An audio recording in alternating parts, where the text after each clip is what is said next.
మూడో రౌండ్లో 2948 ఓట్లు ఆధిక్యంలో కాంగ్రెస్ పార్టీ దూసుకుపోయింది.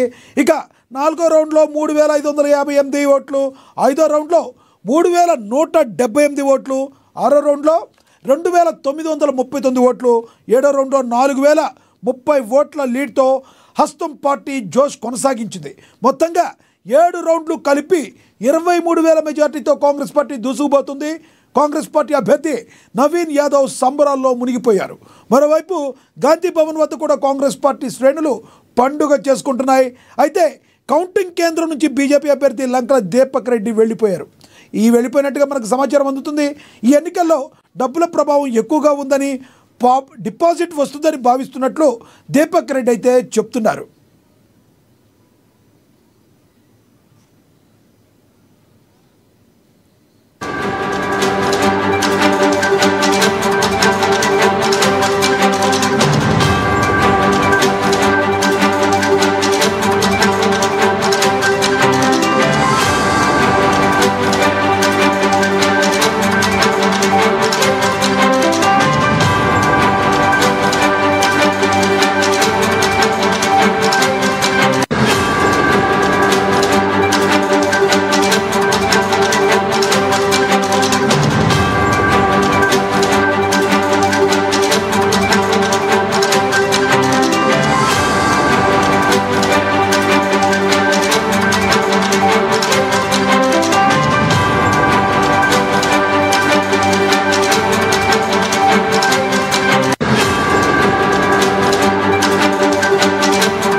రైట్, జూబ్లీ హిల్స్లో గెలుపు ఎవరిది?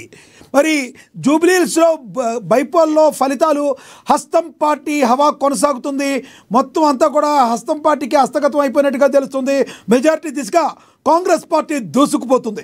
మరోవైపు బీఆర్ఎస్ కూడా పోటీలో ఉన్న కాంగ్రెస్ను ఢీకొట్టలేని పరిస్థితి ఏర్పడింది. అసలు అనేక కారణాలు కూడా కాంగ్రెస్ పార్టీకి ఇంత భారీ మెజార్టీ రావడానికి ఉన్నట్లుగా మనకి తెలుస్తుంది.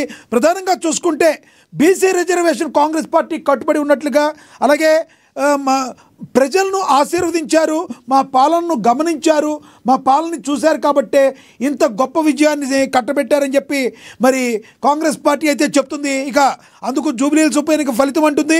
సీఎం రేవంత్ రెడ్డి విజయ యాత్రలో అదొక మణిహారమని పిసిసి అధ్యక్షుడు మహేష్ కుమార్ గౌడ్ అభివర్ణిస్తున్నట్టుగా మనకైతే సమాచారం అందుతుంది. ఇక ఈ బీజేపీ కానీ బీఆర్ఎస్ కానీ అడ్రస్ గల్లంతాయనడంలో ఎటువంటి ఆసక్తి లేదు. కనీసం బీఆర్ఎస్కి డిపాజిట్లు అయితే ఉన్నాయి, బీజేపీకి డిపాజిట్లు కూడా రాని పరిస్థితి. లంకల దీపక్ రెడ్డి కౌంటింగ్ కేంద్రం నుంచి వెనుతిరిగి వెళ్ళిపోయారు.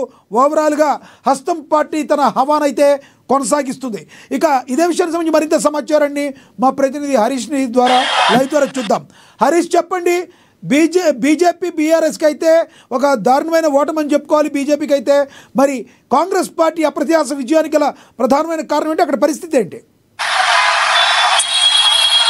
లక్ష్మీనాథ్, కాంగ్రెస్ పార్టీ అభ్యర్థి నవీన్ యాదవ్ గెలుపు ఖాయమే అని చెప్పాలి. ఇక అధికారికంగా ప్రకటన తర్వాత ఇప్పటికే ఏదైతే ముందు నుంచి కూడా ఆయన లీడ్ లో కొనసాగుతూ వస్తున్నారు. ఫస్ట్ రౌండ్ నుంచి 47 ఓట్లతో ముందంజలో కొనసాగుతున్న నవీన్ యాదవ్ ఇప్పుడు ఎనిమిదో రౌండ్ కొనసాగుతుంది. దాదాపు 23,000కు పైగా కూడా మెజార్టీలో కాంగ్రెస్ పార్టీ అభ్యర్థి నవీన్ యాదవ్ ముందంజలో కొనసాగుతా ఉన్నాడు. ఇప్పటికే బీఆర్ఎస్ కి సంబంధించి కూడా 64,000 ఓట్లు బీఆర్ఎస్ కి సంబంధించి కూడా పోల్ అయ్యాయి. అలాగే కాంగ్రెస్ పార్టీకి సంబంధించి కూడా 85,564 ఓట్లు పోల్ అయ్యాయి. ఇక బీజేపీకి సంబంధించి కూడా 10,230 ఓట్లకు సంబంధించి కూడా బీజేపీకి పోల్ అయ్యాయి. ఇక బీజేపీకి సంబంధించి కూడా డిపాజిట్ కూడా దక్కి కల్పిస్తలేదు. ఇక కాసేపటి క్రితమే 6వ రౌండ్ కౌంటింగ్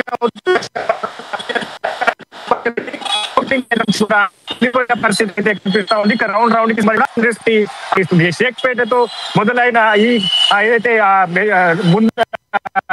లీడ్ కి సంబంధించి ఇప్పుడు ఎర్రగడ్డ ఫైనల్ రౌండ్ కొనసాగుతుంది.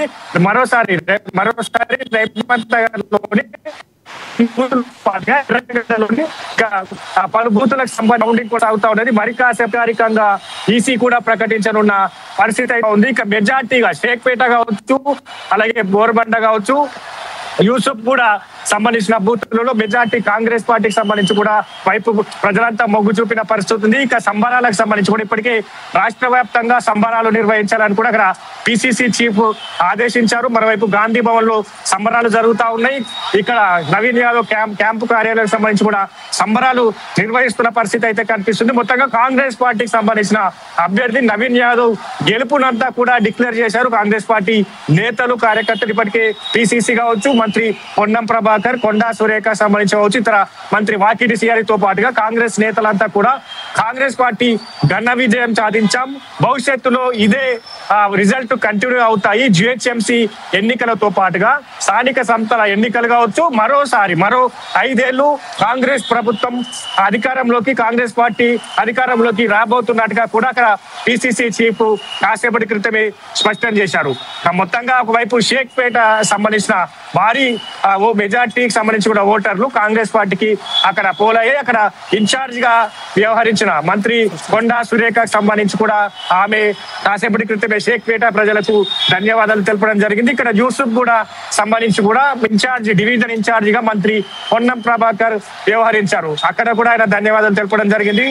మొత్తంగా కాంగ్రెస్ క్యాడర్ అంతా కూడా ఏదైతే తమ ఓటు బ్యాంక్ కలిగిన ఓటర్లు అంటే ఎవరైతే ఉన్నారో వారందరికీ ధన్యవాదాలు తెలుపుతున్న పరిస్థితి అయితే కనిపిస్తా ఉన్నది. మొత్తంగా ఇందుకు కారణం స్పష్టంగా తెలుస్తా ఉన్నది. కాంగ్రెస్ పార్టీ 2 ఏళ్ల అభివృద్ధికి సంబంధించిన సంక్షేమ పథకాలు కావచ్చు, దాంట్లో ముఖ్యంగా రేషన్ కార్డుకు సంబంధించి కావచ్చు, గత 10 ఏళ్లలో కొత్త రేషన్ కార్డుకు సంబంధించి కూడా దాఖలాలు లేవు, అప్లికేషన్ చేసుకునేందుకు కూడా ఇక కాంగ్రెస్ ప్రభుత్వం ఏర్పాటైన తర్వాత ఎన్నికల ముందు ఇదే హామీ ఇచ్చింది, రేషన్ కార్డులు తిరిగి పునరుద్ధరిస్తాం, కొత్త రేషన్ కార్డు తీసుకొస్తామని చెప్పింది. ఎందుకంటే జూబ్లీ హిల్స్ కి సంబంధించి ఈ నియోజకవర్గ డివిజన్ లో ఉన్న ప్రజలంతా కూడా పేద మధ్య తరగతి ప్రజలు ఉంటారు. చాలా వరకు ఇతర జిల్లాల నుంచి ఇక్కడ సెటిల్ గా ఉంటారు. అంటే ప్రాథమిక